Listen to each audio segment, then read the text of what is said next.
And there's the technology it used with the teenagers. Exactly. It's super cool to see this event for the first time. Everything that's been mentioned is super interesting, and I think that text message is a really, really, really good way to manage that. I think it's really smart, especially just not abandoning parental reminders, but when your parents are hounding you for medications, it's very important, but it gets old fast, and it's kind of like your alarm clock that you just kind of, you put on like 4 alarms, but then the first 3 you know to ignore, because you know they're just going to come back at you again and again. So if you can get them setting up their own alarms so they can feel confident in like, I set my alarm, so I need to take my meds, and make it an I opposed to like my parents are telling me to do this, I think it's going to make a really, really big difference. That's a super cool idea. Yeah, so I'm Jack Palmer. I was transplanted about 20 years ago, and it didn't really sink in until actually just recently that this November I'll be celebrating my 20th anniversary of my heart transplant. So that's super duper cool. Now, I had a pretty normal birth. Nothing was picked up at first. I was just over at Women's Hospital in the area. And then a couple days later, maybe a bit over a week, my mom thought I was breathing a bit fast. She had a bit of a medical background. My dad was a surgeon around the hothead, so he said, no, he's fine. Babies do that sometimes. If someone just breathes really fast and get a little bit blue, it's fine. Thankfully, my mom won the argument, and we went to the family doctor, which immediately sent us over to emergency, where I was whisked away in a sea of just lab coats and people trying to run diagnostics and figure out what was wrong with me. So what was wrong with me was just a bunch of congenital heart defects. I had a coarctation of the aorta, stenotic aorta, as well as several ventricular septal defects. And so the main issue, at least the very first, was a coarctation of the aorta. They ballooned it out, and that was good for another couple of weeks until it then failed. And then at that point, they went in and fixed it, and that's been good ever since, thankfully. But during that operation, I had a heart attack, and they rendered my heart inoperable. Now at this point, it was either palliative care, because the other issues were still a very prominent issue, and my heart was severely damaged after that, or a heart transplant, which was, at the time, this is the late 90s, an absolute Hail Mary. They weren't even doing them in Toronto or anywhere else in Canada, so I was flown down to Loma Linda. Now during the time when they're organizing the flights and getting me down to Loma Linda, I was also then, I received blood infection, and so I was taken off the transplant list.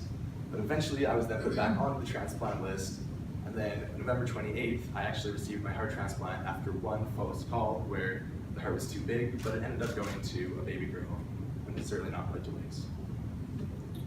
Should have changed this a little bit.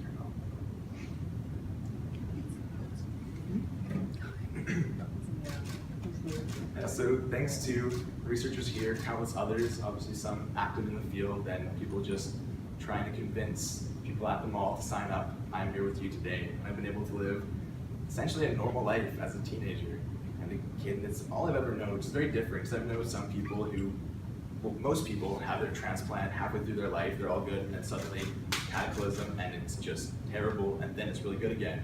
But for me, it was just nothing, and then awesome. So apparently, my parents say it was a little bit more stressful than that. That's what they say. I don't like trust them all the way. But yeah, so I've been able to do everything that any normal kid would do.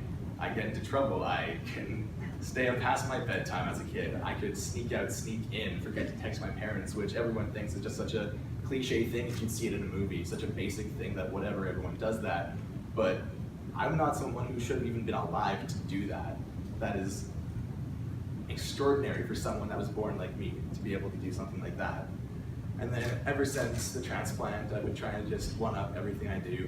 I've played multiple musical instruments. I've played the tuba for 8 years, which it's fun, but I don't know if I would 100% recommend it. I've also recently taking a liking to the guitar, ukulele, trying to learn a little piano, but it's not going super well. Other than that, just really basic teenager things through high school, and then keeping that up to date, just playing video games with friends, staying up until way past when I should have been on school night, playing Dungeons and Dragons in our basement, which we still keep up to this day. Then also lots of stuff outdoors. I found a love for nature, mountain biking, mountaineering, camping, kayaking, canoeing, competitive rock climbing for a while. I mean, it was like competitive, but it wasn't good. It's not great. And then yeah, with mountain biking, I became an instructor for a summer, taught mountain biking to kids, and that's when I really realized I fell in love with camp counseling. That's been a major part of my life, giving back to kids and working with them, especially children with neurological and physical special needs. And I actually had the opportunity to work at Zajac Ranch, which many of you may have heard of, does the White Spot Day type thing. And that was an incredible experience because I got to counsel kids who had heart transplants, who had heart defects, and they were able to see, hopefully, a good mentor of what they could become, and the fact that, you know, when you're in a hospital all the time, you have this mentality of, oh, I'm going to be like someone with an illness. I'm going to be someone that always suffers with this. But it doesn't have to be something that you suffer from, which I hope I showed them. And I've also had some other incredible experiences that just people with heart transplants can have. For example, in a couple days, I'm going to be flying over to Calgary so I can participate and be a mentor in a sort of little summer camp they have, or fall camp they have for children with transplants.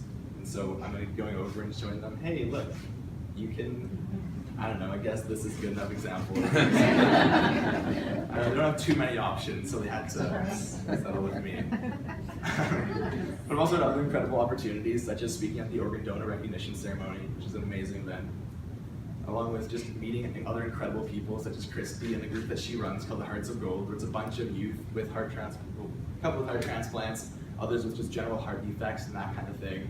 And we actually joke that the people with heart transplants are, for the most part, healthier than the people who haven't had them, because we just kind of like a big reset button for the most part.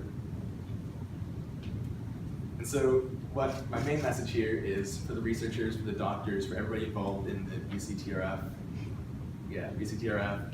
that although, you know, mostly people are just like, oh, thank you surgeons, thank you nurses, people that are really involved in the care that you meet face to face, we still do think of you.